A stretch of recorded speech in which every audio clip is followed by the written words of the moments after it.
और चलिए बुलेटिन की शुरुआत इस वक्त उज्जैन से आ रही एक बड़ी खबर के साथ कर रहे हैं। दरअसल विधानसभा चुनाव से पहले रूठने और मनाने का सिलसिला शुरू हो गया है और रूठने और मनाने को देखते हुए तमाम नेता अपने सहयोगियों और पूर्व नेताओं के साथ बातचीत करते हुए नजर आ रहे हैं। बता दें कि उज्जैन में भी ऐसा ही देखने को मिला। यहां पर पूर्व विधायक दिलीप शेखावत से मिलने के लिए कांग्रेस बीजेपी के राष्ट्रीय महासचिव और इंदौर 1 से बीजेपी के उम्मीदवार कैलाश विजयवर्गीय मिलने पहुंचे, उन्हें मनाते हुए नजर आए।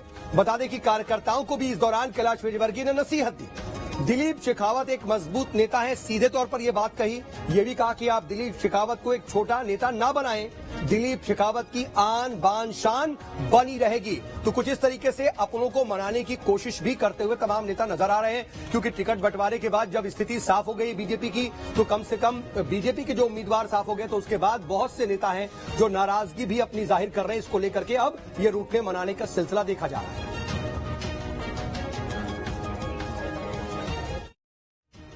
कि हम सब पार्टी के अनुशासित कार्यकर्ता हैं। सारे निर्णय अपने पक्ष में थोड़ी होते हैं, जो हम सोचते हैं वो थोड़ी होते हैं।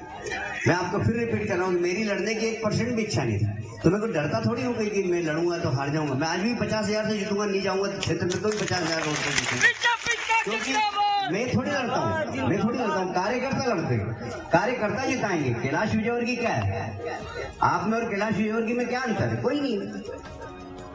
पार्टी ने कमल का फूल हाथ में दे दिया, मैं क्षेत्र में जाऊं या नहीं जाऊं, मैं जीतूंगा कम से कम 50,000 वोट से जीतूंगा, ज्यादा से भी जीत सकता हूं। मैं पूरे प्रदेश में घूमूंगा, उसके बाद भी क्षेत्र में जाऊं या नहीं जाऊं 50,000 से कम से वोट से नहीं जीतूंगा। मेरे को डर थोड़ी रहा था, मैंने मना किया, नहीं मेरे को संगठन का काम करना है, हमें सरकार बनानी है, हमें पूरे प्रदेश में घूमना है, और इसलिए आप मुझे मत लड़ा। पार्टी का नहीं लड़ना है आपको तो लड़ लिए, जो पार्टी आदेश है उसका पालन करना चाहिए।